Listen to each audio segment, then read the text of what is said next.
Hi, welcome to Sharmi life style. எல்லோரும் எப்படி இருக்கீங்க? நல்லா இருக்கீங்கன்னு சொல்லி நம்புகிறேன். தொடர்ந்து பார்த்தீங்கன்னா ஒரு 30 days வெயிட் லாஸ் சேலஞ்ச் ஒன்று ஸ்டார்ட் பண்ணியிருந்தேன். ஒரு 12 days வரைக்கும் வீடியோ போட்டிருந்தேன். தொடர்ந்து என்னோடய சேனலை ஃபாலோ பண்ணுறவங்களுக்கு இந்த விஷயம் தெரியும். திடீர்னு ஒரு 1 week வந்து பிரேக் ஆகிடுச்சு. என்னன்னு தெரியல, என்னோடய டைமாக என்னென்னு தெரியல. நான் எப்போல்லாம் வெயிட் லாஸ் ஸ்டார்ட் பண்ணி வீடியோ போடுறேனோ என்னால் அதை ஃபினிஷ் பண்ணவே முடியலை. இந்த வாட்டியும் அதே சேம் ப்ராப்ளம் தான். இது எதிர்பார்க்காத ஒன்றா தான் எனக்கு வந்து இருந்துச்சு. இட்ஸ் ஓகே, பரவாயில்ல. இப்போ வந்து டே 12 வரைக்கும் நான் வீடியோ வந்து போட்டிருக்கேன். இன்றைக்கி வந்து டே 13. இன்றைக்கி வந்து நான் வெயிட் லாஸ் வந்து ஸ்டார்ட் பண்ணி நான் ஒரு 3 days ஆகிடுச்சு.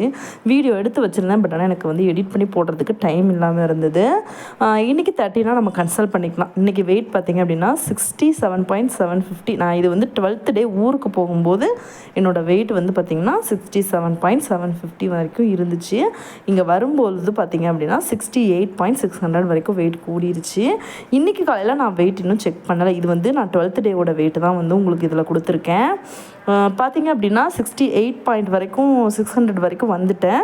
பட் ஆனால் இப்போ திரும்பவும் 67.550 வரைக்கும் நான் வெயிட்டை கொண்டு வந்திருக்கேன். நாளைக்கு வீடியோவில் என்னோடய வெயிட்டோடு சேர்த்து நான் உங்களுக்கு வீடியோ போடுறேன்.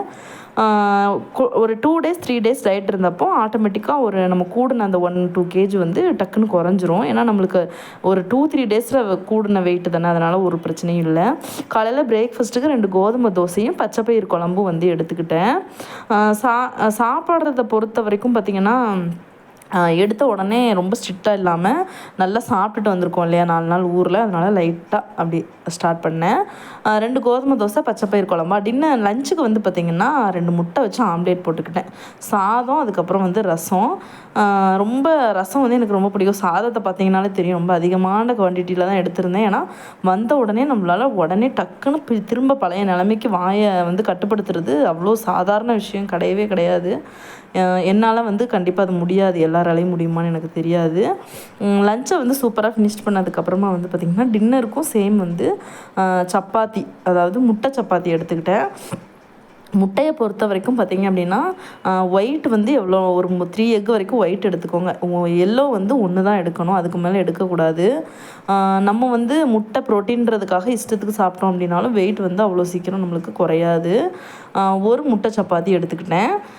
இன்றைக்கி டின்னருமே வந்து எனக்கு ரொம்ப சாட்டிஸ்ஃபைடாகவும் ரொம்ப ஃபுல்ஃபில்லாகவும் இருந்துச்சு. இதோட தொட்டுக்கிறதுக்கு பார்த்திங்கன்னா டால் தான் எடுத்துக்கிட்டேன். இதுக்கப்புறம் தொடர்ந்து நம்ம சேனலை 30 days கம்ப்ளீட் பண்ணியே ஆகணும்னு டிசைட் பண்ணியிருக்கேன்.